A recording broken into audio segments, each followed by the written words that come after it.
पुरुषार्थ से प्रारब्ध। ओम शांति। विषय है न्यारी और प्यारी अवस्था। शरीर और आत्मा दोनों का न्यारापन चलते फिरते अनुभव हो।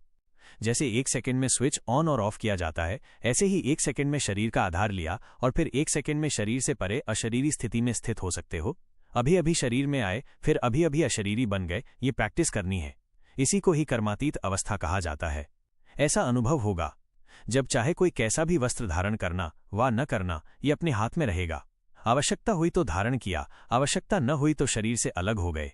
ऐसा अनुभव इस शरीर रूपी वस्त्र में हो। कर्म करते हुए भी अनुभव ऐसा होना चाहिए जैसे कोई वस्त्र धारण कर और कार्य कर रहे हैं। कार्य पूरा हुआ और वस्त्र से न्यारे हुए। शरीर और आत्मा दोनों का न्यारापन चलते फिरते भी अनुभव होना है। जैसे कोई प्रैक्टिस हो जाती है ना।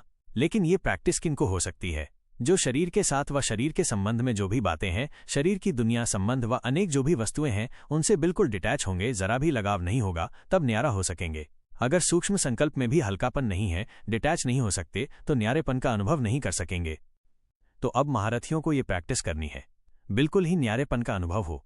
इसी स्टेज पर रहने से अन्य आत्माओं को भी आप लोगों से न्यारेपन का अनुभव होगा, वो भी महसूस करेंगे।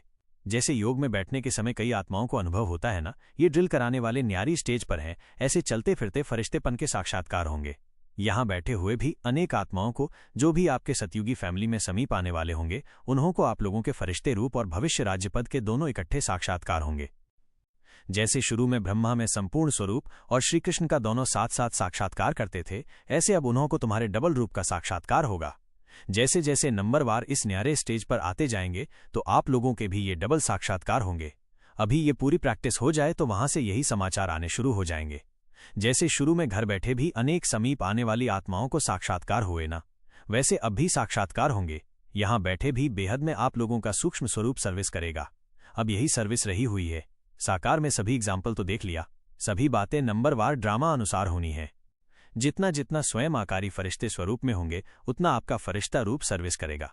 आत्मा को सारे विश्व का चक्र लगाने में कितना समय लगता है, तो अभी आपके सूक्ष्म स्वरूप भी सर्विस करेंगे। लेकिन जो इस न्यारी स्थिति में होंगे, स्वयं फरिश्ते रूप में स्थित होंगे। शुरू में सभी को साक्षात्कार हुए हैं।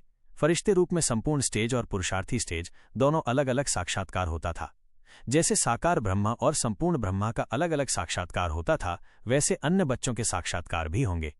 अचानक के समय तो साकार शरीर द्वारा तो कुछ कर नहीं सकेंगे और प्रभाव भी इस सर्विस से पड़ेगा। जैसे शुरू में भी साक्षात्कार से ही प्रभाव हुआ ना, परोक्ष अपरोक्ष अनुभव ने प्रभाव डाला, वैसे अंत में भी यही सर्विस होनी है। अपने संपूर्ण स्वरूप का साक्षात्कार अपने आप को होता है। अभी शक्तियों को पुकारना शुरू हो गया है। अभी परमात्मा को कम पुकारते हैं, शक्तियों की पुकार तेज रफ्तार से चालू हो गई है। तो ऐसी प्रैक्टिस बीच बीच में करनी है। आदत पड़ जाने से फिर बहुत आनंद फील होगा। 1 सेकंड में आत्मा शरीर से न्यारी हो जाएगी, प्रैक्टिस हो जाएगी। अभी यही पुरुषार्थ करना है। अपने चित्त को पूरी तरह से शांत करेंगे और आज अभ्यास करेंगे, ब्राह्मण सो फरिश्ता, फरिश्ता सो देवता। अपनी बाएं तरफ देखेंगे अपना संपूर्ण फरिश्ता स्वरूप, दाहिने तरफ देखेंगे अपना विश्व राज्य अधिकारी देव स्वरूप। फिर हम ब्राह्मण आत्माएं इस तन से निकल फरिश्ते स्वरूप में प्रवेश कर ली कुछ समय के लिए, फिर वहां से निकलकर देव स्वरूप में आ गई, फिर ब्राह्मण स्वरूप में। हर घंटे में 2-3 बार इसकी ड्रिल करेंगे, तो शाम तक चित्त परम आनंद से भरपूर हो जाएगा। ओम शांति।